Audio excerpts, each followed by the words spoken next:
Assalamualaikum warahmatullahi wabarakatuh. Mari klik subscribe di channel ini dan aktifkan tanda loncengnya untuk mendapatkan update pemberitahuan di video berikutnya.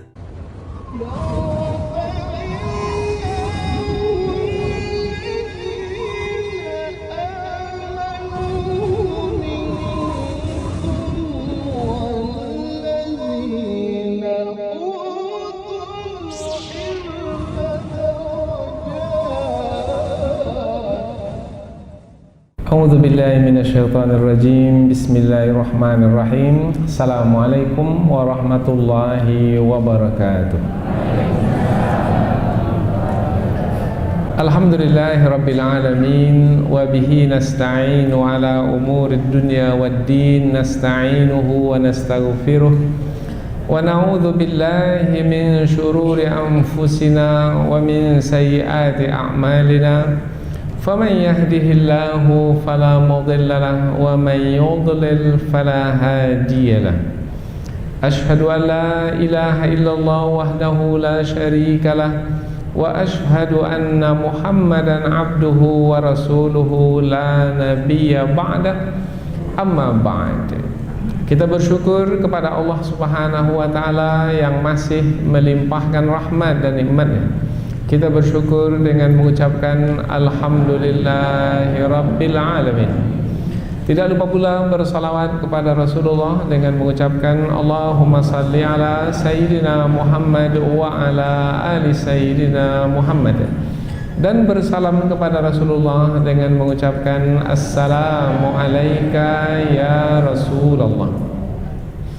Alhamdulillah kita dapat kembali meneruskan pengajian tafsir ayat-ayat suci Al-Quran yang insyaAllah kita akan teruskan kepada ayat yang ke-53 dan 54 dari surah Al-Ma'idah, yaitu dua ayat yang menerangkan tentang kelompok orang-orang munafik dengan kelompok orang-orang beriman. Amat bertolak belakang antara dua kelompok ini. Kelompok orang-orang munafik di dalam ayat ini disebutkan bahwasanya mereka adalah orang-orang yang mengaku beriman di mulut mereka, tetapi perbuatan mereka tidak membuktikan sebagai orang-orang beriman, yaitu mereka mengambil orang-orang Yahudi dan orang-orang Nasrani sebagai pemimpin mereka, seperti yang disebutkan dalam ayat sebelum ini. Semestinya kalau mereka memang mengaku sebagai orang-orang beriman, dalam ayat sebelum ini Allah memerintahkan orang-orang beriman untuk tidak mengambil orang-orang kafir sebagai pemimpin. Maka sangat mengherankan sekali, yaitu mereka sampai-sampai bersumpah dengan nama Allah bahwasanya mereka adalah orang-orang beriman, tetapi perbuatan yang mereka lakukan adalah bertentangan dengan nilai keimanan, yaitu mereka melakukan apa yang dilarang oleh Allah. Bahkan larangan Allah itu larangan yang keras, larangan yang tegas, tapi mereka melakukan juga. Maka itulah dia keadaan orang-orang munafik yang melakukan perbuatan yang keji, perbuatan yang tercela dan sungguh mengherankan. Kemudian Allah menyebutkan di dalam ayat yang ke-54, yaitu ayat yang kedua yang akan kita bahaskan dalam kesempatan ini, bahwasanya bisa jadi apabila mengambil orang-orang kafir sebagai pemimpin, bisa jadi mengeluarkan seseorang itu dari agama Islam, bisa menjadi murtad. Maka orang-orang munafik bisa saja terjatuh ke dalam kemurtadan dengan sengaja atau tidak sengaja, dengan kesadaran atau karena kelalaian. Bisa saja terperangkap ke dalam kesesatan disebabkan karena mengejar kepentingan seperti yang telah kita terangkan sebelum ini, sehingga mereka terkeluar dari Islam. Terkeluar dari Islam disebut murtad.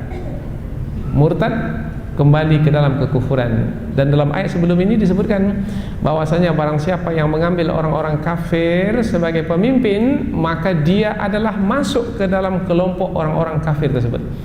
Jadi kalau masuk ke dalam kelompok orang-orang kafir bermakna telah keluar dari kelompok orang-orang beriman, bermakna telah murtad dari agama Islam. Allah menyebutkan dalam ayat yang akan kita pelajari ini, kalau orang-orang munafik itu murtad, yaitu keluar dari agama Islam, tidak akan mencemari keagungan Allah Subhanahu wa taala.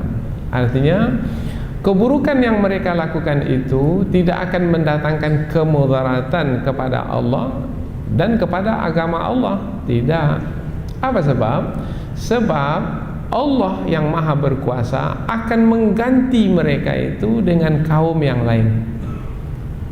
Kemudian kaum yang lain yang menggantikan orang-orang munafik yang telah murtad itu adalah lebih mulia sifat mereka. Makna lebih mulia di sini bukan bermakna orang munafik itu mulia, tidak. Sifat mereka sifat-sifat mulia, tidak seperti orang-orang munafik itu. Allah menyebutkan di dalam ayat ini 5 sifat mulia yang diberikan kepada kaum pengganti dari orang-orang munafik yang telah murtad itu, yang dengan mereka itulah Allah Subhanahu wa taala akan memberikan pertolongan kepada umat Islam, kepada orang-orang beriman, sehingga agama Islam itu pada akhirnya adalah agama yang didaulatkan. Didaulatkan maknanya yang dijalankan di tengah-tengah manusia di muka bumi ini. Kemudian umat Islam akan dapat menguasai orang-orang kafir itu, yaitu dengan kemenangan yang dikaruniakan oleh Allah kepada mereka. Dengan kemenangan tersebut, maka umat Islam akan dapat menjalankan agama Islam dengan tenang, dengan aman, tidak ada siapa yang mengganggu. Tidak ketika keadaan itu dikuasai oleh orang-orang kafir. Ketika keadaan itu dikuasai oleh orang-orang kafir, umat Islam dilarang dari menjalankan agama mereka dalam keyakinan, di dalam ibadah, bahkan di dalam berakhlak mulia. Tidak boleh sistem Islam itu dijalankan dalam politik, dalam ekonomi, bahkan dalam keluarga dan dalam tata sosial, yaitu bagaimana menata masyarakat pun juga tidak dibenarkan. Hal itu adalah disebabkan karena kedengkian orang-orang kafir. Dan telah kita terangkan dahulu di dalam surah Al-Baqarah bahwasanya orang-orang Yahudi, orang-orang Nasrani adalah orang-orang yang sangat mendengki umat Islam. Mereka tidak akan redha sehinggalah umat Islam itu mengikuti hawa nafsu mereka, mengikuti kehendak-kehendak mereka. Dan ini adalah sunnatullah di alam ini, yaitu pertentangan yang abadi antara orang-orang beriman dengan orang-orang kafir hingga akhir zaman.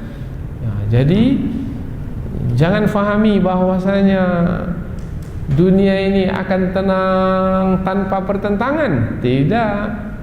Allah telah tegakkan manusia di muka bumi ini di atas nilai pertentangan antara kebenaran dengan kebatilan, pejuang kebenaran dengan pejuang kebatilan. Tinggal lagi sekarang kita sebagai orang-orang beriman adalah memastikan diri untuk berada dalam kelompok orang-orang beriman, yaitu orang-orang yang mengikuti kebenaran dan orang-orang yang berjuang demi kebenaran, kemudian dia berkorban apa saja untuk memenangkan kebenaran.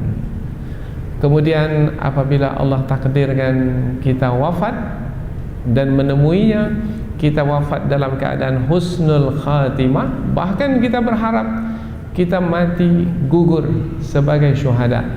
Karena kematian yang mulia adalah kematian ketika kita mati itu kita berjuang dalam menegakkan kebenaran. Hidup ini adalah perjuangan.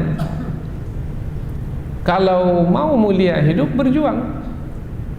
Tak mau berjuang, maka mati hinalah. Dan kita tidak mau mati dalam keadaan hina. Kita mau mati dalam keadaan mulia. Hidup mulia, mati mulia. Ish karima, hiduplah dengan mulia. Au mut syahida, atau mati dalam keadaan syahid. Hidup ini kan satu di antara dua, yaitu mati, kemudian apabila tidak mati, hidup. Apabila tidak hidup, mati. Hidup dalam keadaan mulia, yaitu gagah perkasa dalam mengikuti kebenaran meskipun musuh menghalangi kita untuk mengikutinya. Kemudian andaikan ditakdirkan mati dalam keadaan mulia, yaitu gugur sebagai syuhada. Maka setiap pagi dan petang dalam doa kita, ketika kita berdoa di pagi dan di petang hari, adalah kita bermohon kepada Allah supaya dimatikan dalam keadaan husnul khatimah, dan kalau bisa mati dalam keadaan syahid di jalan Allah. Allahumma ahyina bima'rifatik wa amitna ala syahadati fi sabilik. Ya Allah, hidupkan kami dalam keadaan mengenalmu, dan matikan kami dalam keadaan syahid di jalanmu.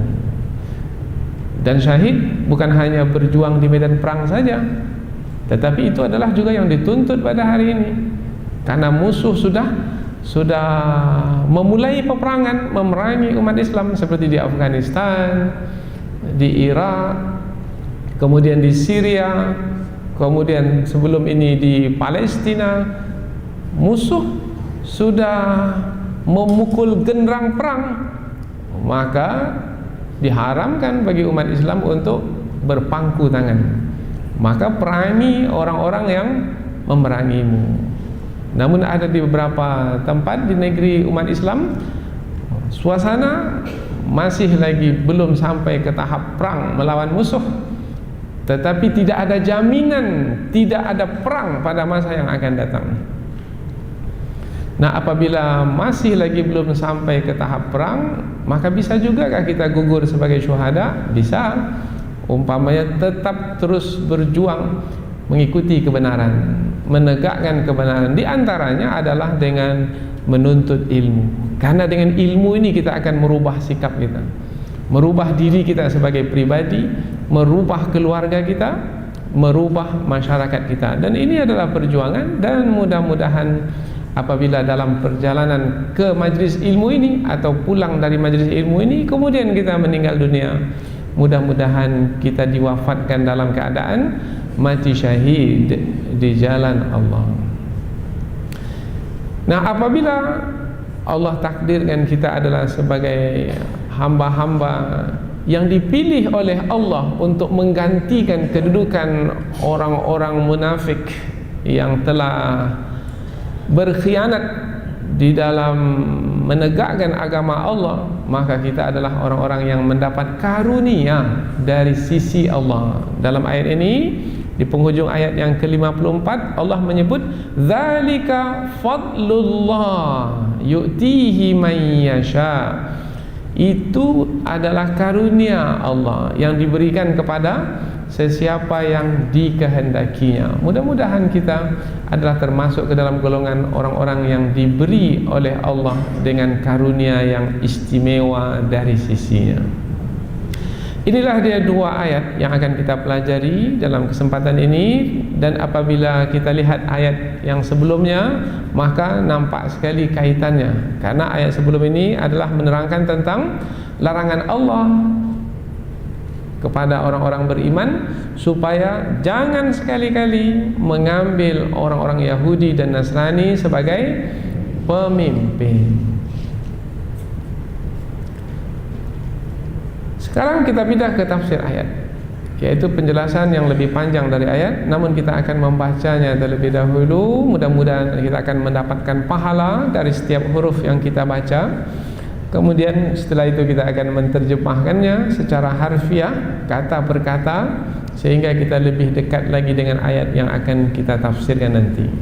Allah Subhanahu wa taala berfirman, a'udzubillahi minasyaitonir rajim. Bismillahirrahmanirrahim. Wa yaqulul ladzina amanu ahaula'il ladzina aqsamu billahi jahda aymanihim innahum lama'akum habitat a'maluhum fa asbahu khasirin. Ya ayyuhalladzina amanu man yartadda minkum an dinihi fasawfa ya'tillahu biqaumin yuhibbuhum wa yuhibbunah azillatin 'alal mu'minin a'izzatin 'alal kafirin yujahiduna fi sabilillahi wa la yakhafuna lawmata laim. Dzalika fadlullahi yu'tihi man yasha. Wallahu wasi'un alim. Allah Subhanahu wa taala berfirman,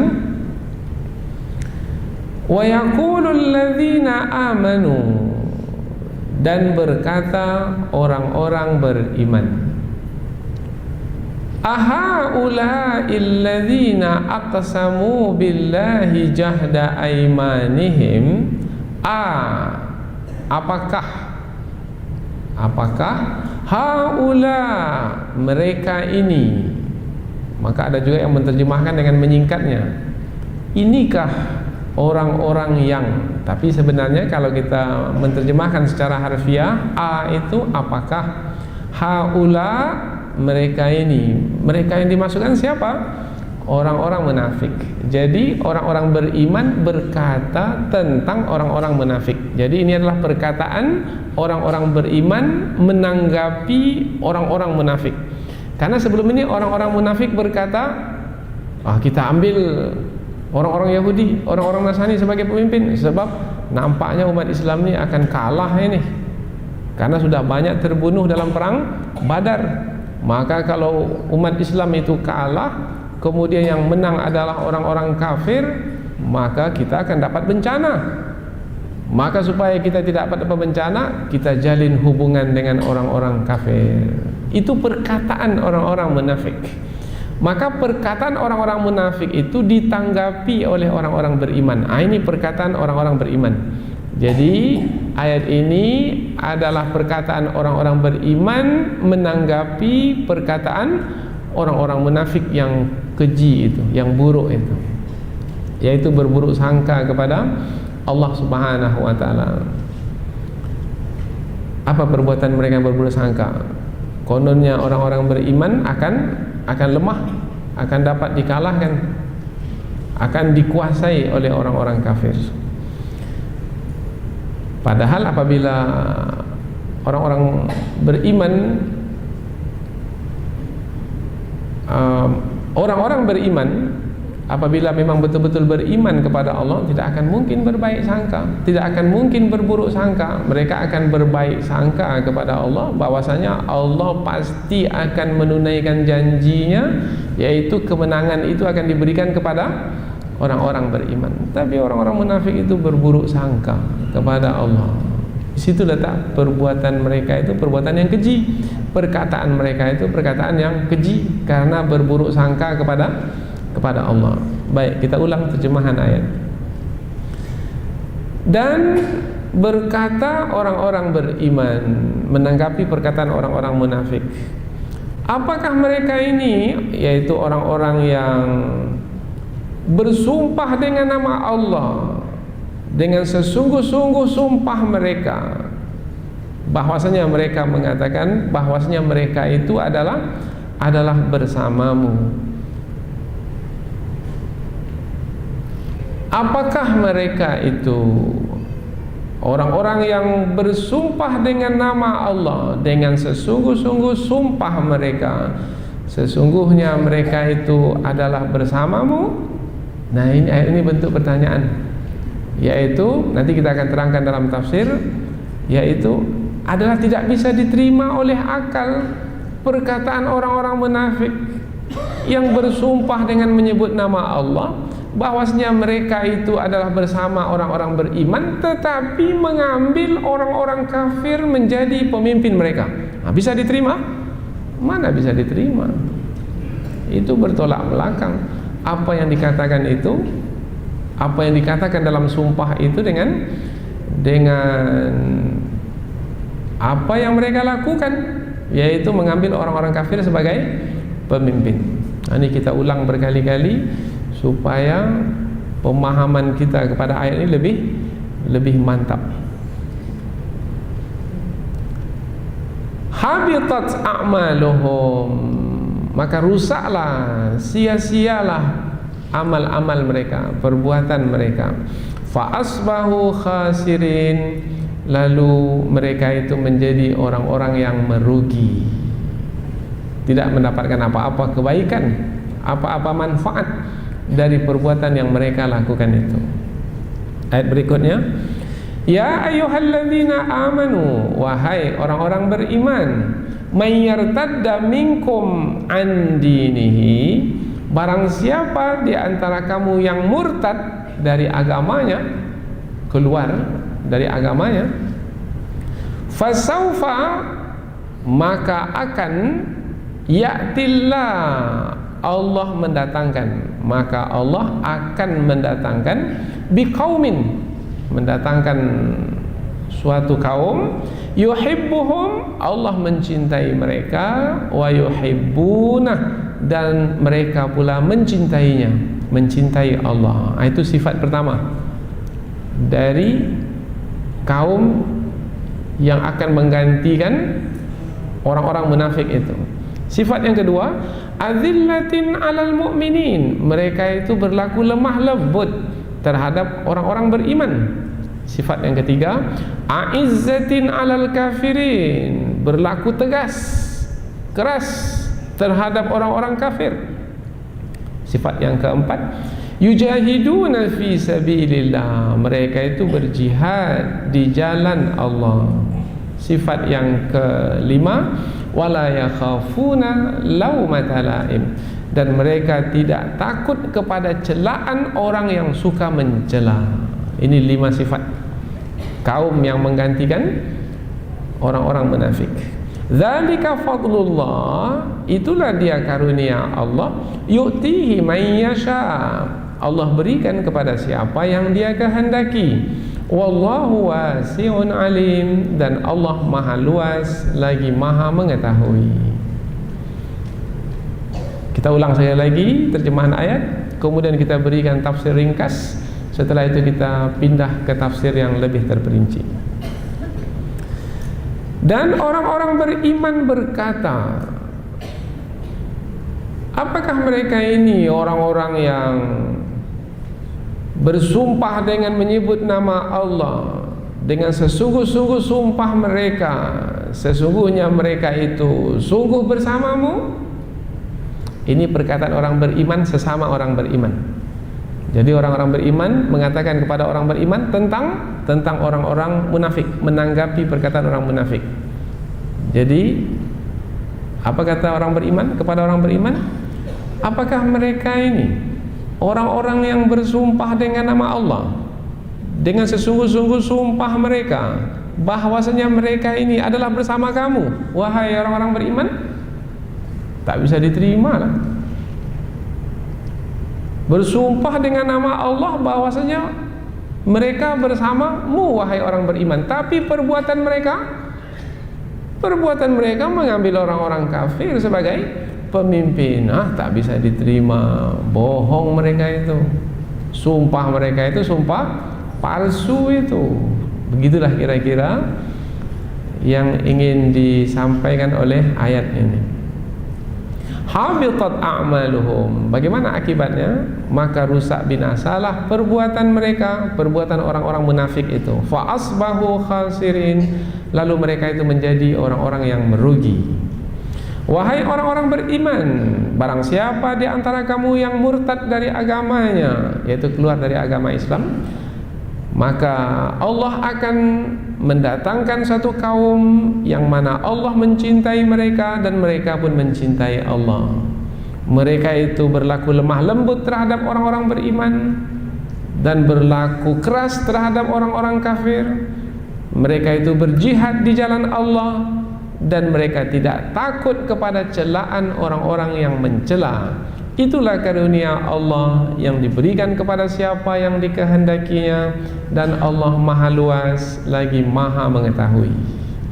Dari terjemahan tadi dapatlah kita mengetahui bahwasanya dua ayat ini menerangkan tentang dua kelompok manusia, yaitu kelompok pertama, kelompok orang-orang munafik, yaitu yang ditanggapi oleh orang-orang beriman.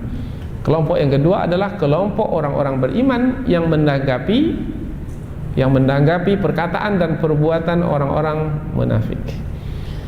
Allah menerangkan bahwasanya orang-orang munafik itu dengan mengambil orang-orang kafir sebagai pemimpin, maka bisa mengeluarkan mereka dari agama Islam, dari golongan orang-orang beriman. Bisa mereka jatuh ke dalam murtad. Bisa mereka itu keluar dari agama Islam. Dan mestilah difahami, apabila mereka keluar dari agama Islam, janganlah merasa bahwasanya mereka itu akan mendatangkan kemudaratan kepada agama Islam, mendatangkan keburukan kepada agama Islam. Tidak, apalagi kepada Allah Subhanahu wa taala. Mereka tidak akan mencemari keagungan Allah dan keagungan agama Islam. Lalu bagaimana dengan agama Islam? Agama Islam akan diperjuangkan oleh orang bukan seperti mereka. Agama Islam itu akan diperjuangkan oleh orang-orang yang memiliki sifat-sifat mulia. Ada 5 sifat mulia yang diterangkan di dalam ayat ini, yaitu yang akan menggantikan kedudukan orang-orang munafik di dalam memperjuangkan agama Allah. Dengan mereka itulah Allah Subhanahu wa taala akan memuliakan agamanya. Inilah dia dua ayat yang menerangkan tentang dua golongan manusia, yaitu golongan orang-orang munafik dan golongan orang-orang beriman. Sebenarnya orang munafik itu tidak masuk ke dalam kumpulan orang-orang beriman, meskipun berada di tengah-tengah orang-orang beriman. Orang-orang munafik itu juga pergi ke masjid. Orang-orang munafik itu dia juga salat, juga puasa, juga pergi haji. Orang-orang munafik itu juga pakai songkok juga dia, berjanggut juga dia. Ini kalau kita bawa kepada mazahir, bentuk luaran, juga sama seperti orang-orang beriman lainnya. Tetapi karena perbuatan mereka mengambil orang-orang kafir menjadi pemimpin, dan itu tidak dibenarkan oleh Allah, karena dalam ayat sebelum ini mereka dilarang untuk mengambil orang-orang kafir sebagai pemimpin, maka perbuatan mereka itu membuktikan mereka bukan orang-orang beriman yang sebenarnya. Mereka adalah orang-orang munafik. Coba lihat di dunia pada hari ini, banyak tidak negara-negara umat Islam yang mengambil orang-orang kafir sebagai pemimpin mereka. Pemimpin maksudnya di sini adalah tolong menolong dalam menjalankan kehidupan. Sebuah negara Islam diserang oleh sebuah negara Islam yang lainnya. Yang satu yang diserang ini atau yang menyerang meminta bantuan kepada negara kafir. Dahulu orang-orang kafir tak punya pangkalan tentara di negara tersebut. Sekarang sudah punya pangkalan tentara di negara tersebut. Menyedihkan. Ini sudah tolong menolong di dalam menjalankan kehidupan. Bahkan pula ketika orang-orang kafir itu meminta mereka supaya menghabisi umat Islam yang benar-benar menjalankan agama, maka mereka pun tunduk dan patuh kepada orang-orang kafir tersebut dengan semboyan membasmi terorisme. Itu berlaku pada hari ini. Sehingga orang-orang yang betul-betul murni berjuang di jalan Allah itu disebut sebagai teroris oleh orang-orang kafir. Kemudian orang-orang kafir menyampaikan pesan itu kepada pemimpin-pemimpin umat Islam, dan pemimpin-pemimpin umat Islam pun mengiyakannya, menganggukkan kepala, bahkan sampai ke lutut mengangguk, tunduk dan patuh, sehingga menganiaya dan menindas orang-orang beriman. Hari ini siapa yang membaca berita, lebih kurang 100-an orang lebih dari orang-orang Palestina dan orang-orang Syria diusir dari Mesir oleh pemerintah yang mengkudeta pemerintahan yang sah sebelum ini. 100-an lebih kurang 160 berapa. Mestinya mereka memberikan bantuan kepada saudara mereka, sebab saudara-saudara kita di Palestina itu sedang ditindas, sedang dianiaya. Saudara-saudara kita di Syria itu sedang ditindas, sedang dianiaya.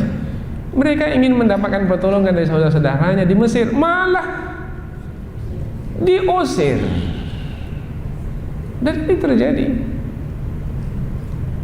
Silakan baca berita tadi pagi.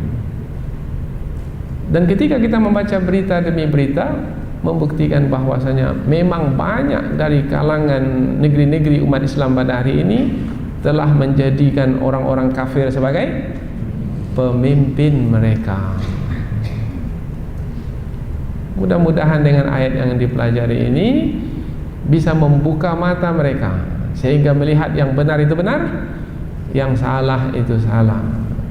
Kemudian apabila telah melihat yang benar, mudah-mudahan mau mengikutinya, dan melihat yang salah, mudah-mudahan mau meninggalkannya. Allahumma arinal haqqa haqqan warzuqna ittiba'ah wa arinal batila batilan warzuqna ijtinabah. Ini doa yang selalu kita panjatkan. Ya Allah, nampakkanlah yang benar itu benar dan beri kekuatan kepada kami untuk mengikutinya, dan nampakkanlah yang salah itu salah dan beri kekuatan untuk kami menjauhinya. Dan lebih malangnya lagi, banyak ulama-ulama di negeri-negeri umat Islam itu tidak mau menasehati pemimpin mereka yang menjadikan orang-orang kafir sebagai pemimpin bagi negara mereka. Ulamanya diam 1000 bahasa, bukan 1-2 bahasa, 1000 bahasa. Mungkin disebabkan karena dunia sudah menguasai hati dan jiwa mereka. Takut tak dapat gaji, ya kan? Sehingga tidak lagi melihat ganjaran dari sisi Allah adalah yang lebih berharga dari imbalan dunia itu. Sekarang kita lihat ayat ini dengan lebih terperinci lagi. Wa yaqulul ladzina amanu, dan berkatalah orang-orang beriman. Jadi ayat ini menerangkan tentang perkataan orang-orang beriman, yang mana perkataan orang-orang beriman itu menanggapi perkataan orang-orang munafik. Apa perkataan orang-orang munafik sebelum ini? Yaitu mereka mengatakan bahwasanya tidak ada salahnya bagi kami untuk mengambil orang-orang kafir sebagai pemimpin, sebab adalah kami takut kepada musibah, bahaya yang akan menimpa kami, yaitu apabila orang-orang kafir menang melawan umat Islam kalah, maka hilang peluang kami untuk mendapatkan kepentingan duniawi. Itu perkataan dari mulut orang-orang munafik. Maka ditanggapi oleh orang-orang beriman. Orang-orang beriman menanggapinya dengan berbentuk pertanyaan, yang pertanyaan itu ditujukan kepada sesama orang-orang beriman. Jadi ayat ini menerangkan perkataan orang-orang beriman sesama orang-orang beriman tentang orang-orang munafik, yang mana perkataan orang-orang beriman ini berbentuk pertanyaan. Ahaula'il ladzina aqsamu billahi jahda aymanihim innahum lama'akum. Pertanyaan orang-orang beriman kepada sebahagian orang-orang beriman yang lainnya, Apakah mereka ini maksudnya orang-orang munafik, apakah mereka ini yang bersumpah dengan nama Allah dengan sesungguh-sungguh sumpah mereka? Mana sesungguh-sungguh sumpah, mana dengan bersengaja bersumpah, bukan sekali dua, berkali-kali, bukan dengan suara yang lemah, dengan suara yang tegas, keras. Apakah mereka ini dengan sumpah mereka itu mereka mengatakan sesungguhnya mereka itu bersama denganmu wahai orang-orang beriman? Betulkah perkataan mereka ini menunjukkan bahwasanya mereka bersama denganmu? Tidak betul. Apa sebab? Sebabnya adalah perbuatan mereka, perbuatan orang-orang munafik itu mengambil orang-orang kafir sebagai pemimpin. Itu membuktikan bahwasanya mereka itu tidak bersama orang-orang beriman. Bagaimana? Cukup jelas? Jelas, alhamdulillah. Tafsir itu tujuannya adalah untuk menjelaskan. Kalau sudah jelas, selesai sudah, tak perlu ditambah lagi. Karena tujuan tafsir itu adalah menjelaskan, penjelasan. Karena ada kalanya kita membaca Al-Quran, kita tak memahaminya karena bahasa Al-Quran itu sangat tinggi sekali. Meskipun kita pandai bahasa Arab, belum tentu lagi kita memahami kandungan Al-Quran itu. Sehinggalah kita ingin mendapatkan terlebih dahulu penjelasan-penjelasan dari para ulama yang lebih pakar dalam bidang Al-Quran ini. Kemudian, oh iya, seperti itu rupanya. Apalagi yang tak memahami bahasa Arab, mencoba untuk memahami dengan terjemahan pula. Kemudian terjemahan dalam bahasa kita itu sangat lemah sekali, kekuatannya sangat kurang sekali untuk memahamkan kita tentang kandungan Al-Quran yang berbahasa Arab itu. Itulah gunanya kita belajar tafsir. Karena boleh jadi dengan terjemahan saja kita tidak dapat mengetahui kandungannya dengan baik. Di dalam ayat ini perkataan orang-orang beriman sesama mereka itu berbentuk pertanyaan. Nah, pertanyaan ini disebut istifham. Istifham ini adalah istifham yang mengingkari perbuatan orang-orang munafik. Tak sepatutnya mereka melakukan perbuatan seperti itu.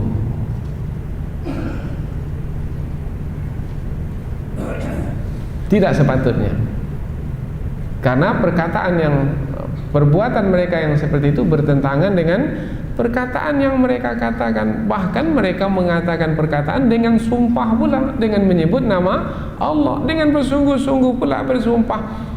Maka bertentangan antara perbuatan yang mereka lakukan, yaitu mengambil orang-orang kafir sebagai pemimpin, dengan perkataan yang mereka iringi dengan sumpah menyebut nama Allah. Bertentangan, tak patut mereka melakukannya. Nah, pertanyaan ini adalah pertanyaan sesama orang-orang beriman untuk mengingkari perbuatan orang-orang munafik itu. Maka pertanyaan yang seperti ini disebut istifham ingkari. Ini dalam kajian ilmu Al-Quran. Tujuannya adalah untuk mengingkari perbuatan orang-orang munafik itu. Atau juga ada di antara ulama tafsir menerangkan bahwasanya istifham ini, bentuk pertanyaan ini adalah bentuk pertanyaan yang menerangkan keheranan, ta'ajjubi. Mengherankanlah. Mereka bersumpah dengan nama Allah bahwasanya mereka itu bersama kita orang-orang beriman, tetapi perbuatan mereka mengambil orang-orang kafir sebagai pemimpin. Mengherankanlah, tak masuk akal. Macam mana? Bisa faham? Tidak masuk akal. Bagaimana bisa terjadi? Ini ada kesalahan fatal dari cara berfikir ini. Ini cara berfikirnya, cara berfikir salah ini. Atau yang lebih parah lagi adalah ini terbalik agaknya akal fikirannya ini.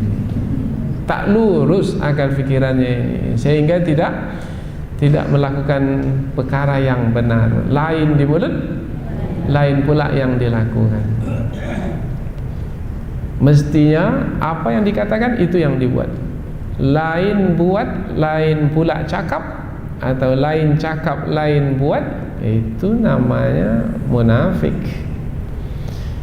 Itu namanya berbohong di dalam beriman kepada Allah.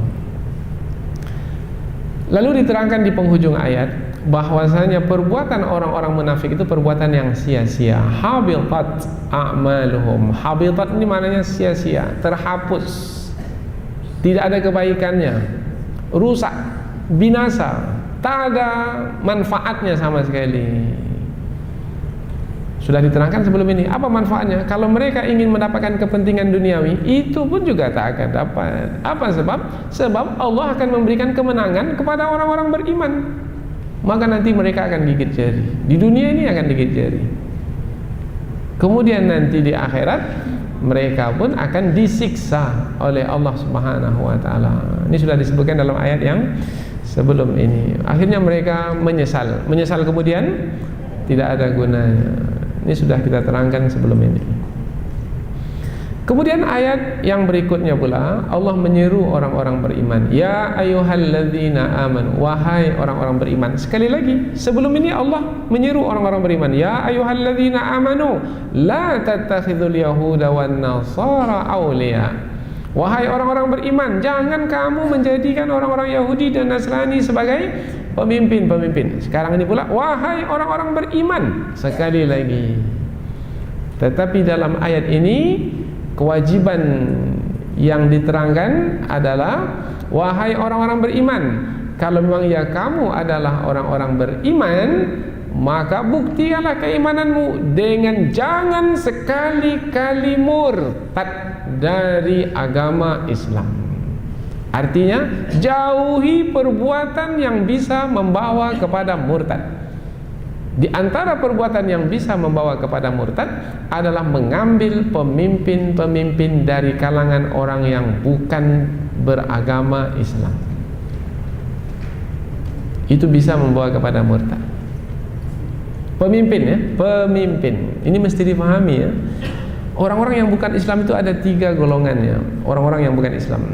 Golongan pertama adalah golongan orang-orang yang tidak memerangi umat Islam. Nah, orang-orang kafir yang tidak memerangi umat Islam, mereka berbuat baik kepada umat Islam, tidak mendengki umat Islam. Maka dalam keadaan seperti ini umat Islam mesti bertoleransi dengan mereka, mesti berbuat baik kepada mereka, seperti mana melakukan kebaikan kepada umat Islam, juga melakukan kebaikan kepada mereka tersebut, sebab mereka tidak mengganggu umat Islam. Itu kelompok pertama dari orang-orang kafir.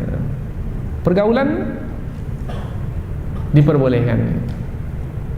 Rasulullah sendiri menggadaikan baju perangnya kepada orang Yahudi, tak ada masalah apa-apa. Dalam belajar umpamanya, silakan. Mau belajar kedokteran, mau belajar apa saja dari orang kafir, silakan. Kalau dalam perkara kehidupan dunia, dipersilahkan. Ayat ini konteksnya bukan pergaulan yang seperti itu. Ayat ini konteksnya yang dikehendaki oleh ayat ini adalah berkaitan dengan mengambil pemimpin. Ada perbedaan? Oh, jauh sekali bedanya. Mengambil pemimpin bermakna yang memimpin itu nanti memiliki kebijaksanaan, akan memberikan perintah yang apabila dia bukan beragama Islam, maka perintahnya pasti tidak akan menepati nilai Islam. Kemudian satu lagi kaitannya adalah dengan pemimpin itu, dia akan berkepentingan. Apabila umpamanya sekarang ini antara satu negara Islam kemudian mengambil pemimpin dari kalangan yang bukan Islam, yaitu dengan meminta bantuan tentara dari negara yang bukan Islam, maka akan terjadi tolong menolong di antara mereka, bersekutu. Pasti musuh itu tidak akan melewatkan peluang itu begitu saja. Jangankan bersekutu, tidak bersekutu pun sudah disadap percakapan pemimpin-pemimpin negara Islam. Apalagi bersekutu, mudah sekali bagi mereka untuk meletakkan alat itu, menyadap rahasia-rahasia negara yang semestinya disimpan baik-baik dari orang kafir. apalagi menjalin hubungan dengan tolong menolong. Dan ini sepatutnya tidak berlaku, tetapi berlaku juga. Mungkin disebabkan karena kita lalai dari menjalankan petunjuk Al-Quran. Ini nasihat, dan agama itu adalah nasihat. Dan mudah-mudahan yang dinasihati mau menerima nasihat. Tapi kadang-kadang tak mau. Siapa dia yang menasihati? Kita ini penguasa besar lah, kita ini keturunan bangsawan lah. Dia itu siapa? Dia itu Allah. Dia makhluk yang baru datang kemarin sore, dan seterusnya. Mana ada kedudukannya? Semestinya adalah dengar. Dari mana disampaikan? Apabila disampaikan dari Al-Quran, Al-Quran itu firman Allah, maka lihatlah ke atas, lihatlah kepada Allah yang menciptakan alam semesta ini, dan takutlah kepada Allah, dan bersyukur kalau mendapat nasihat. Tapi itulah pada hari ini manusia tidak suka menerima nasihat, disebabkan karena dunia yang menguasai hati mereka, karena nafsu itu yang menang. Iman itu telah kalah, dikalahkan oleh hawa nafsu yang ada dalam hati. Dan jangan coba-coba ulama menasihati penguasa. Ulama menasihati penguasa, penjara tantangannya, di penjara. Dan banyak ulama itu di penjara. Di Mesir ulama banyak di penjara. Di Saudi Arabia ulama banyak di penjara. Di Yaman ulama banyak di penjara. Di Aljazair, di Maroko banyak sekali. Mengapa mereka di penjara? Sebab ulama tersebut menyampaikan kebenaran apa adanya. Mereka tak berkepentingan, mereka tidak inginkan kedudukan di dunia ini. Tetapi itu tidak disukai oleh orang-orang yang mengejar dunia. Apalagi untuk menyenangkan bapak yang di sana. Di mana bapak itu? Nah, di tempatnya. Tuan besar yang di sana. Paman yang di sana. Uncle yang di sana. Itu bahasa Inggrisnya lah.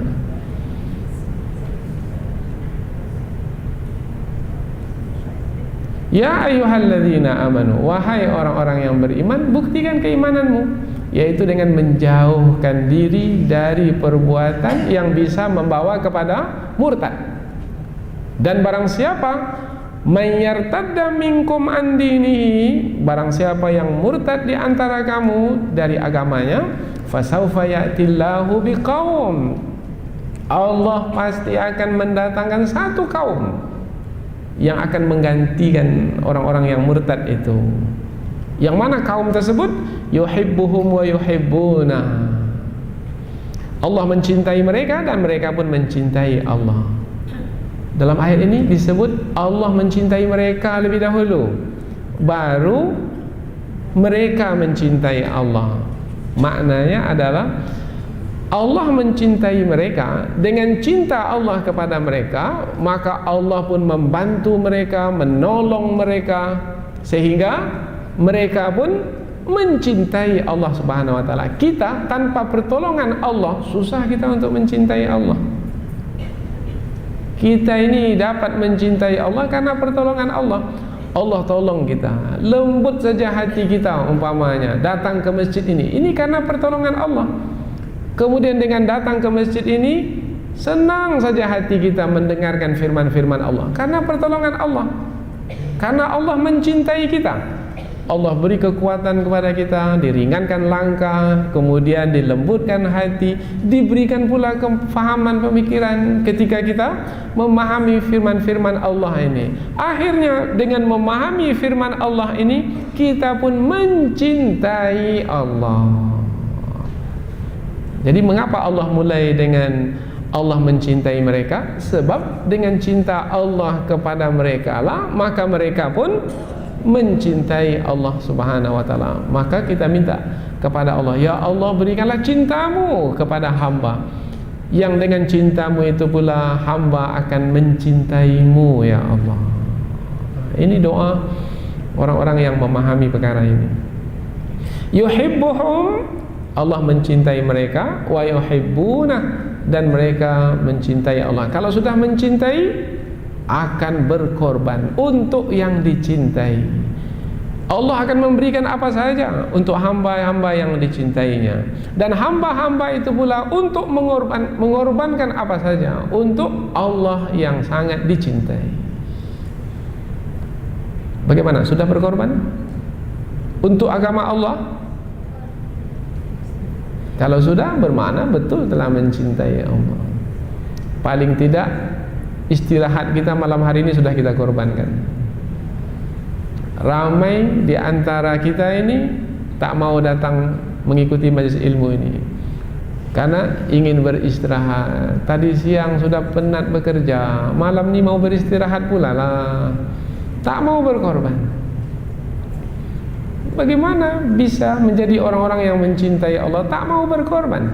Karena bukti cinta itu adalah berkorban. Tapi jangan hanya berkorban ini saja, masih banyak pengorbanan yang lain. Pengorbanan harta benda, pengorbanan tenaga, bahkan kalau bisa pengorbanan nyawa. Siapa yang sudah mempertaruhkan nyawanya untuk majelis ilmu ini? Untuk majelis ilmu ini saja. Karena perlu, umpamanya ada yang mempertaruhkan nyawanya, rumahnya sangat jauh dari masjid ini, kelam lagi, tak ada penerangan di jalan itu, suasana pula lagi dingin, kemudian jalannya becek berlumpur, dia pula pakai Honda buruk lama pula lagi. Allahu Akbar. Ini mempertaruhkan nyawa orang ini. Sampai juga ke masjid ini. Ini orang yang sudah membuktikan cintanya kepada Allah. Tanpa cintanya kepada Allah tak sampai dia ke tempat ini, karena tempatnya jauh dari tempat ini. Rumahnya tepi masjid ini, tapi tak datang juga. Ini tak membuktikan cintanya kepada Allah. Dinding saja yang mengantarainya tak juga sampai ke sini. Betul-betul belum mendapatkan cinta Allah, sehingga tidak mencintai Allah. Azillatin 'alal mu'minin. Azillah ini dari kata zul, maknanya hina sebenarnya. Menghinakan diri terhadap orang-orang beriman. Tetapi tadi kita terjemahkan berlaku lemah lembut terhadap orang-orang beriman. Sebab kalau kita sebut kata menghinakan diri, nanti difahami negatif. Tetapi kalau berlaku lemah lembut, ini adalah akhlak mulia. Berlaku lemah lembut terhadap orang-orang beriman, yaitu mengasihi orang-orang beriman, peduli terhadap orang-orang beriman, membantu orang-orang beriman, menutupi kekurangan orang-orang beriman, sangat prihatin terhadap orang-orang beriman. Itu sifat orang yang menggantikan orang-orang munafik itu. Akhirnya mereka sesama orang-orang beriman saling kasih mengasihi, saling tolong menolong. Itu membuat mereka menjadi bersaudara, lebih dari persaudaraan sedarah. Disebabkan karena persaudaraan karena iman itu adalah lebih kuat, karena ia adalah bergantung sepenuhnya kepada Allah Subhanahu wa taala, dan Allah melindunginya dengan rahmat dan karunia dari sisinya. Kemudian berikutnya lagi, a'izzatin 'alal kafirin, terhadap orang-orang beriman mereka itu berlaku lemah lembut, tetapi terhadap orang-orang kafir mereka itu berlaku keras, tegas. Jadi jauh kali beda ya antara sikap mereka terhadap orang-orang beriman dengan sikap mereka terhadap orang-orang kafir. Bagaimana orang-orang munafik? Sikap mereka terhadap orang beriman bagaimana? Dan sikap mereka terhadap orang-orang kafir bagaimana? Tak seperti yang disebutkan dalam ayat ini. Kepada orang beriman mereka menganiaya orang-orang beriman, kepada orang kafir mereka membantu orang-orang kafir. Orang beriman salah sedikit dipukul keras, sementara orang-orang kafir salah besar, orang kafir sudah salah besar, mengintip, mengambil rahasia, diam saja, tak ada buat apa. Jelas ini sudah tidak menepati sifat-sifat mulia seperti yang disebutkan dalam ayat ini. Terhadap orang kafir mesti tegas. Apa sebab? Sebab kalau tidak tegas, maka orang kafir itu akan mempermain-mainkan umat Islam. Mempermain-mainkan itu akan menghilangkan kehormatan, kemuliaan, wibawa dari umat Islam. Sementara umat Islam adalah umat yang mulia, yang dikeluarkan untuk memimpin manusia sejagat. Kuntum khaira ummatin ukhrijat linnas. Kamu adalah sebaik-baik umat yang dikeluarkan untuk manusia sejagat. Itu adalah kedudukan orang-orang beriman. Tapi pada hari ini disebabkan karena sebahagian dari umat Islam, yang mana mereka itu adalah mungkin orang-orang munafik, telah menjadikan umat Islam itu sebagai orang yang dimain-mainkan oleh musuh Islam. Ayat ini gagah ya? Ini kita menyampaikan ayat apa adanya. Dengan ayat ini kemudian kita melihat keadaan. Oh, bermana keadaan ini mesti kita rubah. Bagaimana muncul kesadaran merubah? Karena kita melihat ayat ini. Jadi tanpa ayat ini tidak akan mungkin kita bisa merubah keadaan. Karena ayat ini akan menerangkan ini dia buruk, rubah menjadi baik. Ini dia ayat. Tanpa ayat ini mungkin boleh jadi banyak di antara kita ini melihat keadaan yang buruk itu baik-baik saja. Baik-baik saja sampai keluar kata-katanya, lah kok begitu saja, kok repot. Ini perkataan yang membuat nilai itu menjadi kabur, sehingga tidak nampak jelas nilai yang seperti apa yang akan dijalankan. Jelas sekali terhadap orang-orang beriman berlaku lemah lembut, terhadap orang-orang kafir keras, tegas. Apalagi orang-orang kafir yang memerangi umat Islam. Yang memerangi mesti tegas.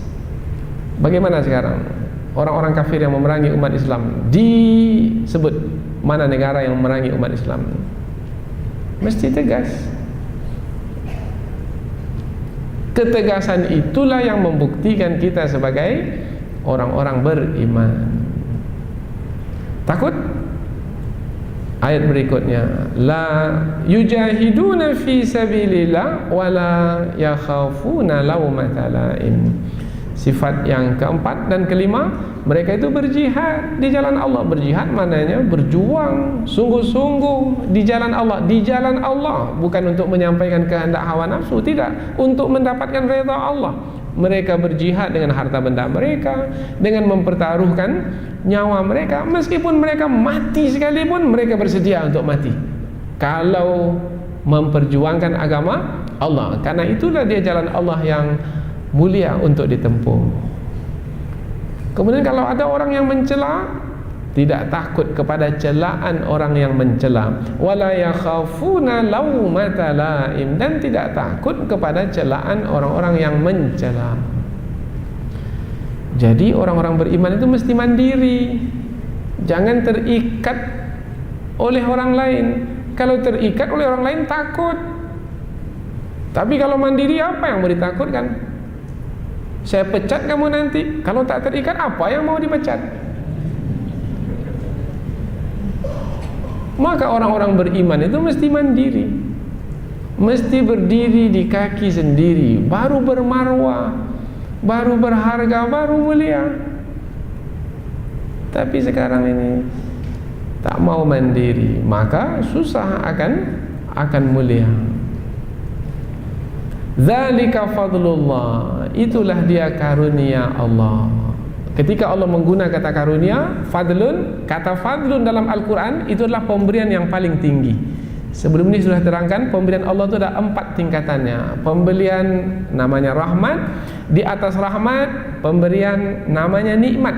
Di atas nikmat, pemberian namanya berkah. Di atas berkah, namanya fadlun, karunia. Ini biasa digunakan untuk orang-orang yang istimewa. Tilkar rusulu, itulah dia para rasul, faddalna ba'dahum ala ba'd. Kami lebihkan sebahagian mereka atas sebahagian yang lain. Allah gunakan kata fadlun. Nabi Sulaiman dahulu pernah mendapat fadlun dari sisi Allah, pemberian yang istimewa, pemberian yang paling tinggi. Nabi Sulaiman ingin istana Ratu Balqis itu berpindah dari Yaman ke Palestina. Berpindah betul dalam masa yang sangat singkat. Tutup mata, buka kembali, istana sudah ada di hadapan. Falamma ra'ahu mustaqiran indahu qala hadza min fadli rabbi. Digunakan kata fadli. Ketika Nabi Sulaiman sudah melihat istana itu di hadapan, Nabi Sulaiman mengatakan, ini adalah karunia dari Tuhanku. Jadi karunia itu pemberian yang istimewa dan hanya diberikan kepada orang yang istimewa. Siapa yang sudah pernah dapat karunia ini? Karunia ini di atas berkah lagi. Karunia yang sangat istimewa, yaitu ketika di dunia ini mendapatkan kemenangan meskipun jumlah musuh jauh lebih banyak, mendapat pertolongan dari sisi Allah, yang pertolongan itu pertolongan yang luar biasa. Ada sebuah buku yang sudah ditulis, yaitu tanda-tanda kekuasaan Allah di bumi Syria, di bumi Syam. Kalau sebelum ini tanda-tanda kekuasaan Allah di bumi Afghanistan, nah, sekarang ini ada tanda-tanda kekuasaan Allah di bumi Syria, yaitu perkara-perkara yang luar biasa, yang kalau kita fahami dengan akal fikiran rasanya tak mungkin terjadi, tapi terjadi. Karena ia adalah karunia, fadlun dari sisi Allah. Setiap pemberian yang istimewa dari sisi Allah adalah karena orang yang menerimanya itu adalah istimewa. Dahulu laut dibelahkan, itu pemberian yang istimewa. Akal susah untuk memahaminya. Dimasukkan ke dalam api tapi tak terbakar. Siapa? Nabi Ibrahim alaihi salam. Diterkam oleh ikan bisa kembali ke darat. Nabi Yunus alaihi salam mau dibunuh, diangkat ke langit. Nabi Isa alaihi salam jumlah 313 melawan musuh 1000 lebih kalah. 313 yang menang. Nabi Muhammad dalam perang Badar dan seterusnya.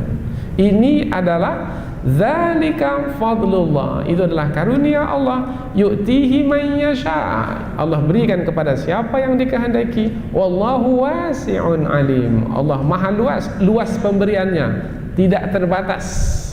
Apapun bisa Allah berikan kalau Allah berkehendak untuk memberikannya. Innama amruhu idza arada syai'an an yaqula lahu kun fayakun. Apabila Allah menghendaki sesuatu, Allah cukup mengatakan jadi, maka jadilah. Fa subhanalladzi biyadihi malakutu kulli syai' wa ilaihi turja'un. Maha suci Allah, yang di tangannya lah segala kerajaan. Segala kerajaan di tangan Allah, dan kepadanya kamu akan dikembalikan. Alim, maha mengetahui kepada siapa karunia itu diberikan. Akan diberikan kepada sembarang orang? Tidak. Pemberian yang istimewa hanya diberikan kepada orang yang istimewa pula. Jadi jauh sekali perbedaan antara golongan orang-orang munafik yang berakhir dengan kerugian dan golongan orang-orang beriman yang diberikan karunia istimewa untuk mereka. Masuk kumpulan mana kita? Kitalah yang akan memilihnya. Dan hidup ini adalah ujian. Ujian itu kaitannya dengan pilihan. Memilih masuk ke dalam golongan orang-orang yang beriman. Beruntunglah, beruntung di dunia ini dan beruntung di akhirat nanti. Mudah-mudahan ada manfaatnya. Subhanakallahumma wa bihamdika asyhadu an la ilaha illa anta wa astaghfiruka wa atubu ilaik. Wassalamualaikum warahmatullahi wabarakatuh.